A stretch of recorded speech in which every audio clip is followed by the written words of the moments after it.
Olá, olá, estamos começando aqui mais um Fofoca Jurídica, que aqui a gente traduz o juridiquês para uma maneira leve e direta. E também aquele programa de fofoca que você nobre causídica, pode assistir sem dor na consciência, que a gente também informa. Vamos lá. Primeiramente, Brasil.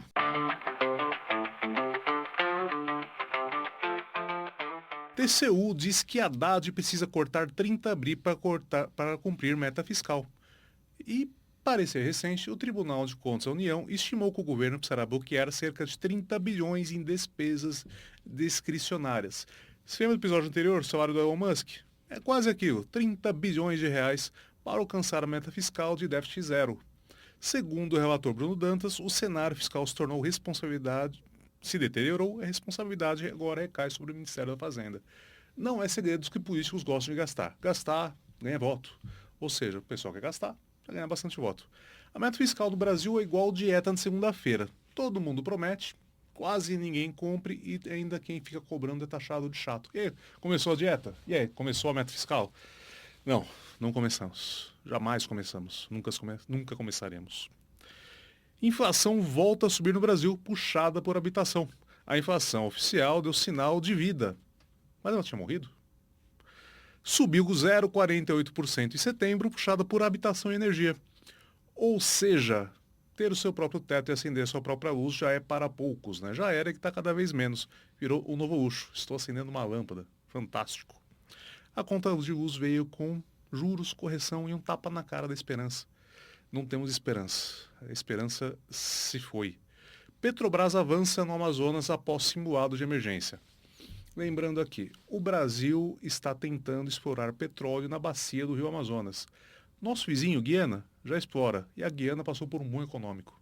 É o país, se não for o que mais cresce, é um dos que mais cresce no mundo. Por quê? Petróleo.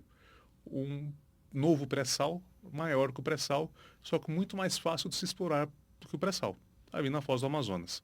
Guiana já ganhou dinheiro, agora o Brasil quer ganhar dinheiro com isso. A Petrobras fez simulado de vazamento de óleo no foz do Amazonas. Ibama gostou, liberou e agora a exploração avança. Ou seja, o governo, isso tem a ver com a notícia anterior, o governo tem gastado muito aqui na esperança de aumentar sua arrecadação com esse petróleo. Isso já corre na boca pequena. Ou seja, pensando no dinheiro que talvez possa ter um dia, se o Ibama liberar, vai liberar, ele já está gastando agora. Ou seja, nossa poupança já se foi. Nossa poupança do pré-sal, alguém lembra do pré-sal? Nossa poupança do Rio Amazonas também já foi gasta antes mesmo de ganharmos. Emergência simula, mas voltando, emergência simula, mas o risco perfura fundo real. Ou seja, não vamos ganhar um real com isso. TST define regra de intimação no processo eletrônico. O TST, de maneira muito legal, decidiu que não precisa intimar todos os advogados da causa no PJE. Se um souber, tá valendo. Atenção ao puxo, doutor. Puxo nunca foi tão importante. Estimação parcial, validade total. Você lembra da regrinha lá do CPC? Se duas ou mais partes do algo passivo, eu preciso citar todas, agora não mais. Se toma, tá valendo. E agora uma lei bem controversa. Foi promulgada semana passada uma lei histórica para proteger crianças online. Você lembra lá do vídeo do Felca? Há um tempinho, sobre a adultização infantil, trouxe alguns casos práticos. Isso gerou uma comoção nacional. Absurda, acho que todo mundo viu. E essa comoção nacional fez com que os parlamentares agissem. Afinal, começamos com uma boa ideia. O Brasil quer proteger as criancinhas que estão na internet. Tá? E com isso ela criou uma série de barreiras, uma série de mecanismos que podem, inclusive, dizem as más línguas ou boas línguas, não sei, pode redundar em certa censura na internet.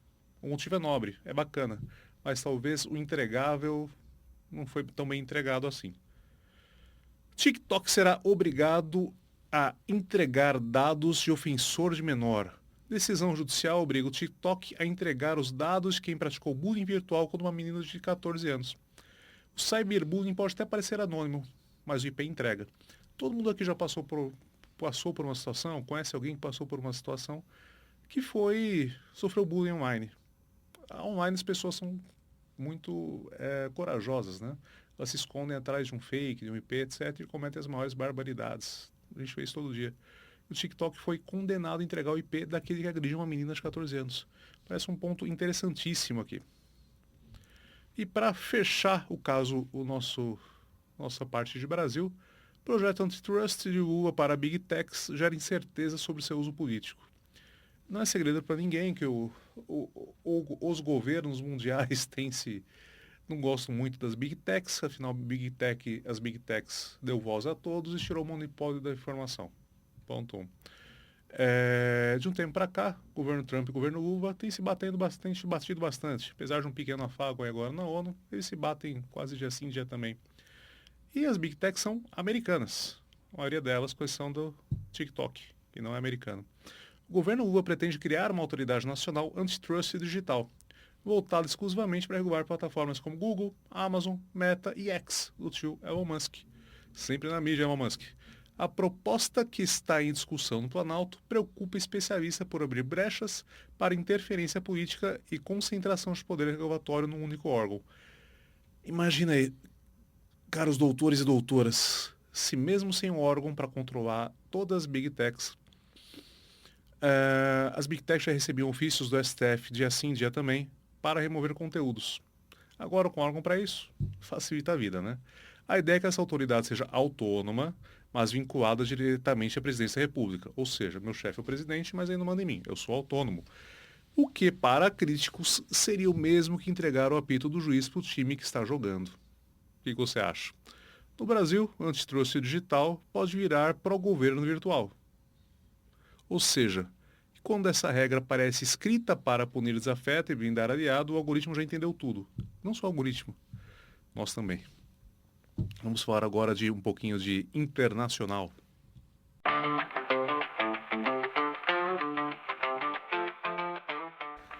Caso Tilenol. Ciência titubeia, Trump abraça e pessoas surtam. O presidente dos Estados Unidos, Donald Trump, fez o pronunciamento nos últimos dias, ele junto com seu secretário nacional da saúde, o Robert Kennedy, desculpa, não John, Robert Kennedy John foi assassinado, dizendo que é uma ligação forte entre o uso do Tilenol, paracetamol, quem nunca, na gravidez e o autismo. Na bula do Tilenol, que no Brasil, me lembro, sou pai 2 vezes, diz que não é recomendado para até certa parte da gestação, porque não há estudos que comprovam que ele é seguro. No entanto, as pessoas vêm usando de maneira assim indiscriminada. E se já usam no Brasil, imagina nos Estados Unidos, onde o Tilenol é muito mais barato, o acesso ao médico é muito mais caro. Sente uma dor de cabeça, toma um Tilenol. Confia, né? O Tilenol faz bem para todo mundo. Eu uso sempre. O que era um processo perdido na justiça dos Estados Unidos virou pauta política explosiva. Após centenas de ações judiciais contra a Kinve, que é um braço da Johnson Johnson, semana passada também falamos de Johnson Johnson do talco cancerígeno, né? Supostamente cancerígeno. Voltamos aqui do Tilenol. Serem rejeitados por falta de base científica, o presidente Donald Trump decidiu abraçar a tese que o uso do Tilenol na gravidez causa o autismo. Explicando o caso, várias pessoas entraram com processo contra esse braço da Johnson Johnson, alegando que usaram o Tilenol na gravidez e seus filhos foram cometidos pelo autismo, são cometidos pelo autismo.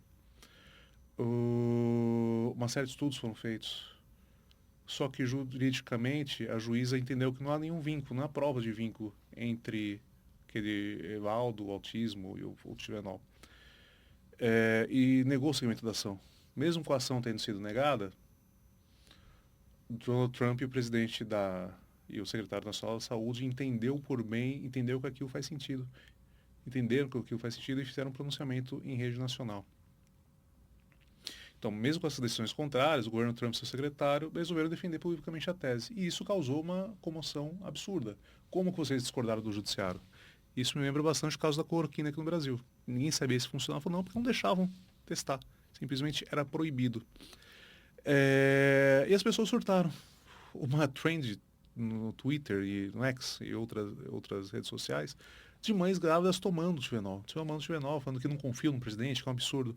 Inclusive, isso é uma notícia hoje, eu vi, de uma mãe que foi internada por overdose de Tilenol, uma mãe grávida. Ou seja, a mãe provavelmente vai falecer, a criança, se não falecer, vai ter danos irreversíveis por conta da vontade, do que eu vou dizer, dessa mãe de contrariar o que o presidente disse. Ou seja, por não gostar da pessoa, ela coloca a própria vida e a vida do filho em risco. Enquanto a Canv, o ex-braço da Johnson Johnson, esse valor de mercado despencar, ela se prepara uma nova onda de ações, que certamente depois de toda essa comoção, os processos outrora perdidos talvez sejam requentados e não é só aqui que a segurança jurídica não funciona tão bem. Partindo agora para o velho continente, para o velho mundo. O Deutsche Bank na Berlinda. Deutsche Bank, o maior banco da Alemanha, um dos maiores bancos do mundo. O CEO está enfrentando uma onda de processos escritos no armário.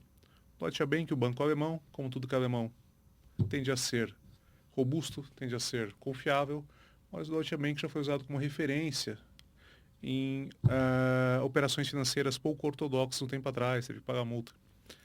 O CEO do Deutsche Bank, o Sr. Christian Sewing, não sei, não falo alemão, está sendo pressionado após diversas ações judiciais emergirem dos Estados Unidos e na Alemanha.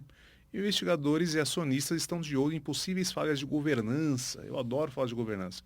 Governança é complicadíssimo e é fácil ao mesmo tempo, porque tudo é governança. Tudo é governança. A situação piorou depois que ex-funcionários começaram a colaborar com esses promotores, revelando documentos internos e padrões de conduta que podem colocar a reputação e o bônus do CEO em xeque. No Deutsche Bank, parece que até os esqueletos têm conta numerada e agora estão sacando tudo. Lembre-se aí que são as contas numeradas, uma conta que não tinha identificação de quem era o titular da conta. Você tinha um número, o titular, quem tinha aquele número, acessava uma conta, ninguém sabia quem era você. Compliance, estamos por aí. Há suspeitas que o banco teria feito vistas grossas para transações atípicas, incluindo as ligadas à Rússia e à elite financeira alemã. Rússia, Alemanha, então uma pequena briga aí tem alguns anos, né? Quase nada. Em tempos de SG Compliance, o passado volta com juros e correção monetária, e pode custar caro, inclusive para o atual CEO que está tentando reposicionar como símbolo de integridade bancária. O Deutsche já foi um símbolo, caiu, está tentando voltar. Tentou pintar o banco de verde, mas os extratos vieram manchados de vermelho e com carimbo da promotoria. Que pena. Agora ainda nas Europa. Estão com saudade da Guerra Fria? Guerra Fria Returns, né? Parece que já voltou há algum tempo, mas talvez um dos estados mais massacrados durante a Guerra Fria, minha querida e amada Polônia, foi na Segunda Guerra fatiada entre Stalin e Hitler, que depois foi massacrada por Stalin e outros líderes soviéticos, e tem um pequeno trauma, não sei porquê, aprovou uma lei de espionagem que pode criminalizar jornalismo investigativo, dizem alguns. Lembrando a Polônia, extremo leste europeu, vizinha da Rússia de um lado, da Alemanha do outro, Ucrânia abaixo, região um pouco instável. O parlamento polonês acaba de aprovar uma nova lei de espionagem, que vem sendo fortemente criticada por juristas, ONGs e jornalistas. A norma falando polonês aqui. A norma supostamente voltada à segurança nacional criminaliza a obtenção e divulgação de informações que possam ser usadas por potências estrangeiras, mesmo que essas informações sejam de interesse público. Ou seja, a Polônia está ali quase na boca dos leões. Realmente existe um interesse russo muito grande em que a Polônia se fragilize. Não só a Polônia, como os outros países um pouco para lá também. E a Polônia já anunciou que vai ter o maior exército da Europa até 2030, realmente para fazer uma contraofensiva, eventual ofensiva russa. E ela vem com o agravamento das tensões aí na região da Ucrânia e a Polônia foi sobrevoada por drones e caças russos recentemente, provavelmente no noticiado.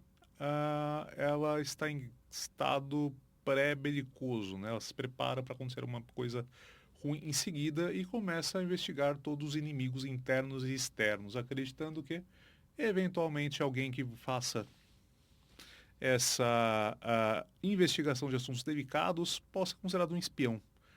Voltamos à era da espionagem.